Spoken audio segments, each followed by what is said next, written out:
لب پر ہے نعت ان کی جو سی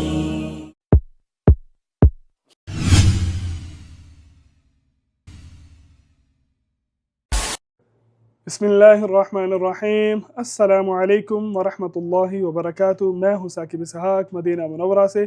آج جمعے کا دن ہے تو سب سے پہلے درود السلام اللہم صلی علی سیدنا نبینا و حبیبنا محمد و آلہ و اصحابہ اجمعین وبارک وسلم۔ میں نے آج اپنا جمعہ کی نماز مسجد میقات میں ادا کی۔ مسجد میقات وہ مقام ہے جہاں پہ عمرہ زائرین جب عمرہ کے لیے جاتے ہیں تو مسجد میقات میں سب سے پہلے غسل کرتے ہیں، احرام باندھتے ہیں، عمرہ کی نیت کرتے ہیں، 2 رکعت نفل ادا کرتے ہیں اور پھر مکہ کی طرف روانہ ہوتے ہیں عمرہ کے لیے۔ تو میں نے نماز جمعہ ادا کرنے کے بعد اپنے ویئر ہاؤس گیا۔ ایز پر شیڈیول میں چھٹی کسی بھی دن نہیں کرتا ہوں، وہاں سے کچھ میڈیسن لیں اور اس کے بعد 2 بجے کا ٹائم ہوتا ہے ہمارا قرآن کلاس کا۔ جمعہ کے دن ہماری قرآن کلاس ہوتی ہے جس میں میں شرکت کرتا ہوں۔ تو 2 بجے میں رائٹ ٹائم پہ قرآن کلاس جہاں پہ ہو رہی تھی وہاں پہ پہنچا، اور آج ہمارے قرآن کلاس میں سورہ نازعات کی آیات نمبر 11 سے لے کر 20 تک تلاوت کی گئی، اور مجھے ایک حدیث شریف بیان کرنے کے لیے دی گئی جس کا مفہوم کچھ اس طرح ہے کہ سیدنا ابو ہریرہ رضی اللہ تعالیٰ عنہ روایت کرتے ہیں کہ رسول اللہ صلی اللہ علیہ وسلم نے فرمایا، جو مرد اور عورت اپنی وصیت میں اپنے ورثاء کو حق نہ دے، اپنی وصیت میں لکھ دے کہ فلاں میرا وارث میری جو جائیداد ہے اس کے وراثت سے خارج ہے، اللہ تعالیٰ ایسے مرد اور عورت کو سیدھا جہنم میں داخل کریں گے۔ یعنی سورۃ نساء کے اندر اللہ سبحانہ و تعالیٰ نے جو ورثاء کا حق بنا دیا ہوا ہے، ہمیں اسی کے مطابق تقسیم کرنا ہے، اپنے بہن بھائیوں کے درمیان، اپنے عزیز و اقارب رشتہ داروں کے درمیان۔ اللہ پاک ہمیں اس پر عمل کرنے کی توفیق دے۔ یہ بہت بڑا ایک نقطہ ہے، بہت بڑا پوائنٹ ہے کہ ہم لوگ اس کا خیال نہیں کرتے ہیں۔ تو اللہ سے دعا ہے اللہ پاک ہمیں اس پر عمل کرنے کی توفیق دے۔ اور اس کے بعد وہاں پہ ایک چیز جو آج پہلی بار میں نے دیکھی وہ یہ تھی کہ انہوں نے ایک پیپر مجھے دیا جس کو مراقبہ کہتے ہیں، کہ آپ نے پورے دن کے اندر کیا کیا، آپ نے پورے ویک کے اندر کیا کیا، آپ نے پورے منتھ کے اندر کیا کیا، وہ سب اس میں بتانا تھا۔ وہ کوئی پیسوں کا حساب نہیں تھا، وہ نمازوں کا حساب تھا، وہ قرآن کا حساب تھا۔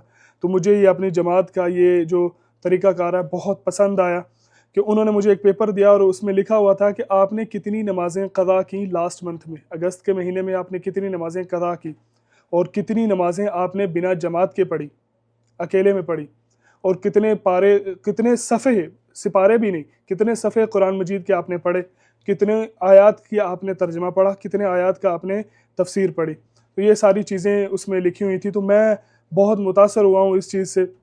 میری ڈیلی تقریباً 1-2 نماز جو ہے وہ قضا ہو جاتی ہے کام کے شیڈیول کی وجہ سے، تو میں بڑا شرمندہ بھی تھا۔ وہاں پہ 2 لوگ ایسے تھے کہ جن سے میں بہت متاثر ہوا ہوں کہ ان کی پورے منتھ کے اندر صرف 2 نمازیں قضا تھی۔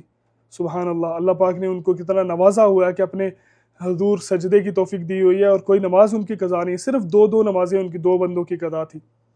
تو اللہ مجھے بھی توفیق دے وقت پر نماز ادا کرنے کی، اور آپ سب کو بھی۔ میرے ابو جب میں پاکستان تھا نا تو مجھ سے وہ ڈیلی پوچھا کرتے تھے، فجر کے ٹائم پہ وہ مجھے ساتھ اٹھا کے لے کے جاتے تھے، ظہر کہاں پہ پڑھی، عصر کہاں پہ پڑھی، کس ٹائم پڑھی، ساری چیزیں پوچھتے تھے۔ اب بڑے ہو گئے ہیں، یہاں آ گئے ہیں، تو مطلب اتنا نہیں، اب نہیں اتنا پوچھتے۔ کبھی کبھی پوچھ لیتے ہیں نمازیں پڑھتے ہو تو، لیکن نہیں پوچھتے۔ اب میری بھی عادت یہ ہے جب بھی میرے بچوں سے بات ہوتی ہے، خاص کر کے محمد سے، تو میں اس سے پوچھتا ہوں، جب بھی میری اس سے بات ہو تو میں اس سے پوچھتا ہوں قرآن شریف کتنا ہو گیا تمہارا، کون سے پارے میں ہو، کتنا پڑھتے ہو ڈیلی، اور نمازیں کون سی نمازیں پوری کرتے ہو کہ نہیں، اگر کوئی چھوٹی ہے تو کیوں چھوٹی ہے، کہاں پہ تھے، کیوں نہیں بعد میں پوری کی۔ تو میری دعا ہے کہ اللہ تعالی ہم سب کی اولادوں کو نیک اور صالح بنائے، اور ہم سب کو بھی نیک اور صالح بنائے، اپنے صالحین بندوں میں شمار کرے۔ آمین ثم آمین۔ لب پر ہے نعت ان کی جو سید البشر ہے، ماہ تمام ہے وہ اور اجمل القمر ہے۔ دل میں بسا لی ہم نے طیبہ کی